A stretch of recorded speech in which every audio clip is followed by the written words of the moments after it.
है तेरा मैंने समझ भैया कितने थे अस मिठियां दे आते मतलब फिरोज कोल जूस वाली फाटक ते आए बैठे बात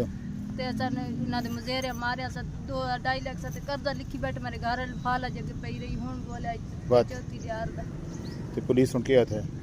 आज ते कोई पता नहीं पुलिस की आके जदी बैठ दरखास्त लिखी नहीं ये आज ये भाई नाल लड़ गया होनी या पैसे ही कोई नहीं जैसे तो पेट्रोल ही मुक रात तो बच्चे रात के आंदा अच्छा कितने फालत पे तो उन साथ लिखी कला 2.5 लाख ये जी बच्चे बैठे हैं थाने दे सामने जी ते बड़ी अफसोस की गल है जी फिरोज मलक फिरोज जो मिठी टवाने वाला हुआ ये कुली मोले दे ते जूस वाली फाटक ते जा तुसों दे मुजेरे हो अस नौकर हाउस तो मारा ने उन्हें अच्छा ये सन मुजेरे मारा तो के नौकर अस 2.5 लाख रुपया लिखी कला मेरे घर वाले साल फालत पे रही अच्छा इंजे लिखी करो ते इलाज कीता तो लिखी कला अद देस तो निकलण दिस चलो तुस हुण वणना चाहंदे हो तू जी असन सामान दे विच बच्चों दे